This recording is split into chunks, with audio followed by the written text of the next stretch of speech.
kon war nañ ko bàyyi balaa samedi prochain. impérativement ci loolu laa gëm bu ñu bëggee sakk rek nag parce que Diomaye tamit dugg ci àll bi dugg ci naaj bi affronter poussière bi ñëw daan la xëy na sax mën nañ la du courage mais Diomaye toog fële daan la. oui li ma leen doon wax Sonko rek parce que Pa Ousmane. lii yëpp on a tout fait pour éviter ça au régime. lii lañ leen doon bañal Ousmane Sonko toog fi mu toog joxoñ nga nërmeelu. ah déet yegg guñu as niveau. waaw man maa fa yegg. man maa fa yegg man maa ne joxoñ loolu dañ koy bàyyi ak sénégalais war a tànn le 25 sénégalais yooyu laay wax joxoñu Ousmane Sonko. moo nar a nërmeel gars yi. waaw loolu dinañ ko bàyyi léegi loolu nag mënoon nañ koo éviter. si jamais c'était évitable quoi. si jamais le 25 oui Diomaye comme ni nga koy waxee accéder au pouvoir ñii xalaat ne oui président de l'Assemblée nationale moo koy wut. waaw ñooñu maa ngi doon xaar ñu jox ma un texte de loi teg sama loxo dara quoi parce que dañu ne. incapacité. Diomaye est-il incapable. Diomaye n'est pas incapable foofu lañ koy teg. il jouit de toutes ses facultés mentales macha allah yàlla ko yàlla gën a dëgëral cëram. li tax conseil constitutionnel validé ko. la validation d'une candidature c'est que il y a la possibilité de diriger bu doon Diomaye bu gañee du mën a gouverner kon duñ valider candidature am parce que en droit dañ naan l'accessoire suit le principal ce qui est principal c'est diriger. Ouais. de manière accessoire pour nga diriger faw nga nekk candidat léegi bu ñu la valider sa candidature impérativement xam nañ sa aptitude sa capacité à diriger kan moo mën a diriger keneen ku dul Diomaye ah d'accord Sonko bu Diomaye gagné Sonkoy diriger. oui kon lu fi indi loolu. ñoom laaj leen ko il faut leur demander ceux qui ont traité cette information fallacieuse. La justice est rendue au nom du peuple. Oui. Peuple boobu moom mooy décider le 25 février s'il rend la décision que ni Diomaye la soxla palais ben lan la justice di waxati justice làmmiñu askan wi la. askan wi nag moom li mu mën a exercer directement kàddoom. mooy élection. waaw kooku kay bu exercer directement ne ci élection yi man Diomaye laa bëgg mu dem palais. xanaa justice war a mën a noppi. encore président de la république. oui. dafa am immunité. yaa ngi doon président de la république. ba ñu ne 25 février wii Diomaye. ci diggante boobu noonu.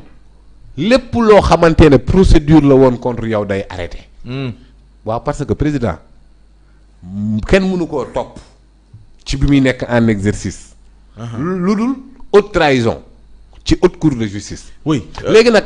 maître Tine dama bëggoon Yankuba préparer ma maître Tine ndax am na lu mu wax ci le point actu day duggaale fii sooy jeexal sa raisonnement ma wax la moom lan la maître Tine wax ci li ñuy wax nii. point actu. oui xam naa ni ko moom de waaye. léegi li ma bëgg a wax mooy. président de la république li waral ñu ne ko yow mënul laa topp parce que dafa yor yittey askan wi. il porte en bandoulière la politique sanitaire sécurité éducation culture agriculture lépp dafa wéeru c'est lui qui définit la politique de la nation. alors talul yéeg a ko wàcc comme que. kii li ñu ko doon toppee c'est bien avant. oui procédure yooyu dañ koy suspendre mais man nee naa leen nañ ko bañ a suspendre sax. nañ mën procédure bi set. ça va mener impérativement sur un non-lieu. non-lieu à Diomaye Faye mais il n'a rien fait Diomaye Faye amul lenn loo xamante ne ci chef d'inculpation yi ñu ci teg bu ma gis benn bu ci mën a prospérer contre Diomaye c'est pas possible. alors comme ce n'est pas possible nag. ay la yéwén Pa Ousmane mais est-ce que ces caaxaaneries là moo war a empêcher l'expression de la volonté populaire l'expression du peuple qui est seul souverain. Constitution Sénégal la ko wax. Seul le peuple est souverain. Ouais. Aucune portion du territoire, aucune portion de la population ne peut s'attribuer l'exercice de cette souveraineté là. C'est la Constitution qui dit ça. Alors askan bi bu waxee nag. mais wax dëgg yàlla loolu ay waxu caaxaan la ko alors ñu déglu ñu xool maître Abdoulaye Tine moom li mu wax ci une waa point actu ci li nga xamante ne moo aju ci mbirum Bassirou Diomaye Faye soo ma ko mën a jox Yankuba su ko defee Pape Moussa ak man ñu jàngandoo ko ensemble su ko defee ñu xool la mu wax ci Diomaye Faye ndax war na waaw dafa ne Diomaye Faye doit bénéficier d'une liberté provisoire jusqu'à son procès. Effectivement. mu teg ci ne si le président nouvellement élu est empêché au point de ne pas pouvoir venir prêter serment le Conseil constitutionnel constatera son absence qui équivaudrait à une vacance du pouvoir. Oui. mu teg ci ni si le candidat élu n'est pas en mesure d'exercer la fonction en raison d'une situation de fait ou de droit, le président de l'Assemblée nationale le remplace immédiatement. D'accord. Mais Diomaye n'est pas dans ces situations. Yi mu wax ni yëpp Diomaye newu ci. Mais Diomaye n'est pas empêché là. Diomaye n'est pas empêché. dañ koo empêché. Attention.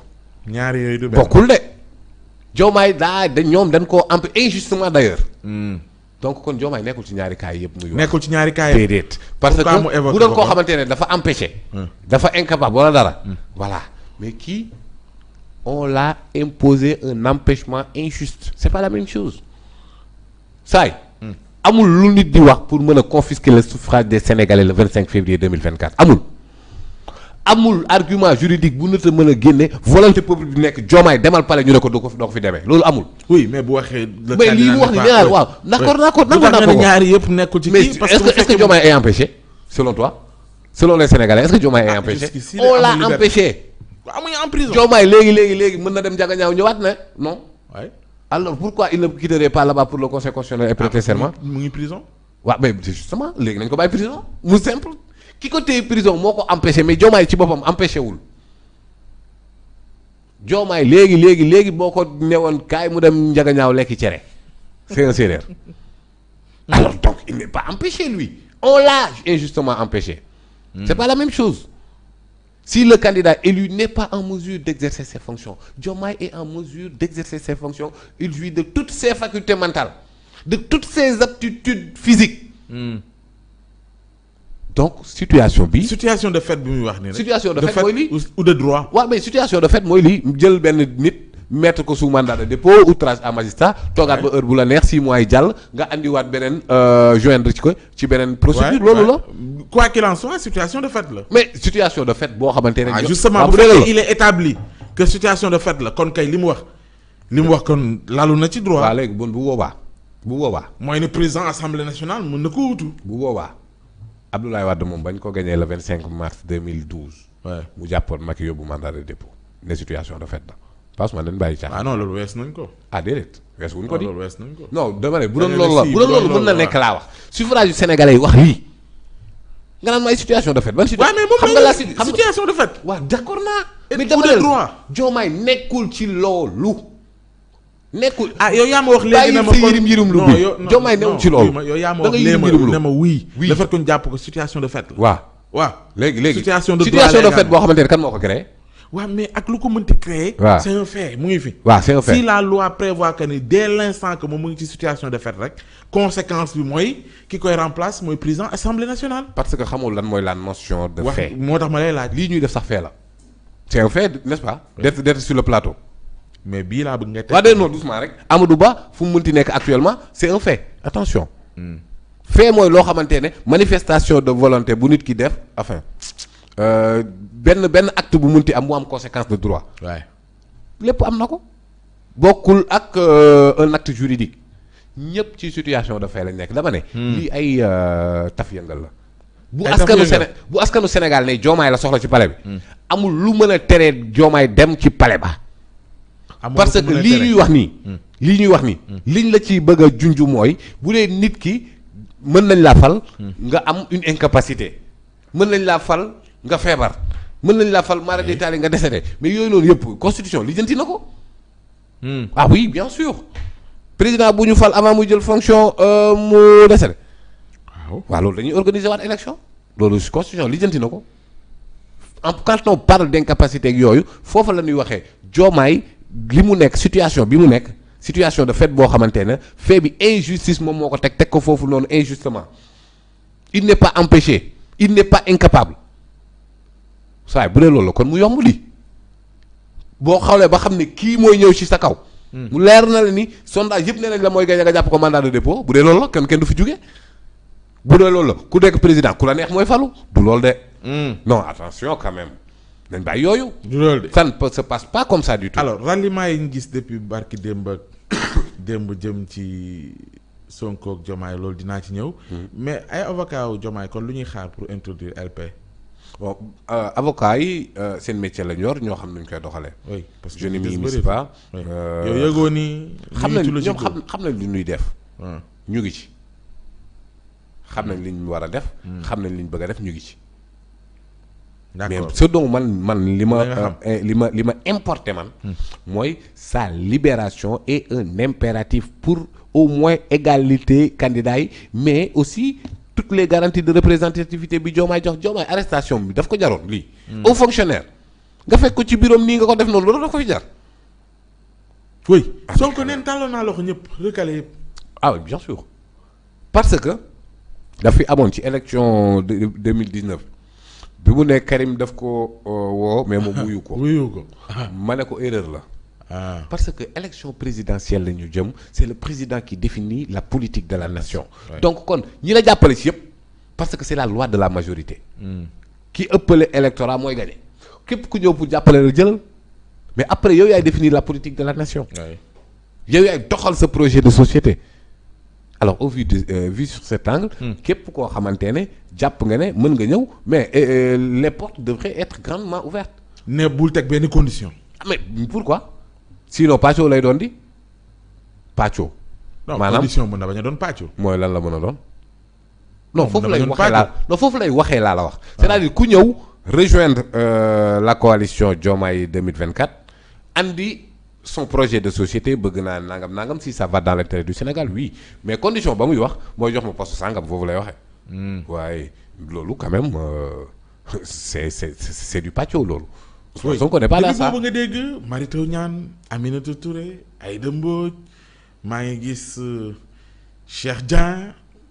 PDS a jiite woon Djida Thiaroye Kaw mi nga xamante ne Modou Gueye moo ko fa jëlee ci élection locale yi ñu jógee. Soda Marème.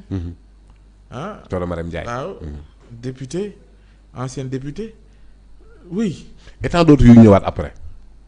oui parce que saa yu xool asamaan jarul buuxante xool maanaam li ne fàng kenn mënu koo jeex te li ne fàng mooy Diomaye mii mooy Sonko mii mooy toute cette situation d'injustice les Sénégalais vont les réparer au fond de l'urne ku ci nekk ci ñañu recalé. nanu comprendre raale loolu aussi. amul benn ci situation yi nga wax ni bu ma ci bett. benn waaye bon parce que Mimi Touré xam naa ne candidature am bokk na ci li gën a metti gars yi et comme que daf leen a metti fexe nañ ba recalé ko injustement Mimi Touré di leen wan ne fi mu gën a mettee falaay. oui ñii jàpp daf ko def combat boppam. quoi normal c'est normal oui c'est normal. lu ñu wax mu ne maanaam c'est normal am na ci sañ-sañ am na ci droit. elle n'a pas le droit de mener un combat personnel alors que ñoom ils l'ont attaqué personnellement. Quand même madame Aminata Touré elle n'est pas née de la dernière pluie elle a fait les trotskistes jàll na bu doon am na moom it dërëm bu ñu ko mënoon a imputer def nañ ko bu yàgg. bu ñu gis nga ni ñu ko def assemblée nationale. kon kooku bu ñu ko mënoon a tëj nañ ko. mais elle est restée constante depuis que bi mu tourné le dos à la formation politique présidentielle. alors ñoom comme que méttit bi ñu am ci candidature am ba tax na ñu recalé ko moom mu dem ci méttit bu ko raw xam nga gars yi moom passé. kon moom ba tey nii lim ci jublu rek mooy gën a xoñoñal ñël. non daan gën a faire fondre ce régime là faire chuter ce régime et ça c'est son objectif et elle l'a dit de manière ouverte quand même nullement camouflé son objectif est clair. alors donc kon kay dañu jéem a xoolaat. ba ci ñoom Ousmane Diène Faye maa ngi gis coordonnateur national de l'Union pour un Sénégal juste. voilà USJ ñoom ñëpp également dina ci gisaat yeneen ak yeneen. coalition boobu day gën di gonfler ñoom nañu wut espace rek balaa affaire yi toj wut espace. ñu naan alors Pa Moussa ba tey ci Ousmane bi muy wax ci deuxième vidéo bi dafa fekk ci beneen actualité. PDS mi renoncé wu. ci laps de temps. commission d'enquête parlementaire bi ñu ngi jëm ci semaine boo xam ne dana jëmm suba ci altine ji xam naa commission des lois. bu assemblée nationale dañu ci sëgg. buñ ci jugee dañ ci taxaw. xam nga ñëpp a ngi xalaat conséquence ñu ngi dem ci crise institutionnelle boo xamante ne boo moytul président Macky Sall ak pouvoir exceptionnel yi mu am mën na déboucher ci report des élections déjà même bu ñu poussé juge yi ñu démissionner mën na impacter yooyu yëpp non c'est des arguments yi ñuy teg non argument yooyu benn taxaw. jàpp ne ñu ngi jëm ci crise boo xam te ne Sénégal mosu ko dund. te mën na impacter ci scrutin bi. yooyu benn taxawu ci. benn. ñu ñëw ci benn ak benn. amul lu mën a reporter les élections lan mooy commission d'enquête parlementaire gars yi nañ dem ci règlement intérieur assemblée nationale notamment à l'article 48 gars yi nañ dem ci loi organique bi organisé cour conseil constitutionnel wala le règlement intérieur bu conseil constitutionnel parce que am na règlement intérieur aussi. commission d'enquête parlementaire assemblée day am des commissions permanentes commission de loi commission finance défense et cetera am des commissions temporaires commission temporaire yooyu commission d'enquête parlementaire bii ci la bokk dañ koy jox délai 6 mois ñi nga xamante ne ñoo nekk ci commission bi di enquêter kenn amu ci sañ-sañ génne tarfatal ay ni ci ñoom li ñuy enquêter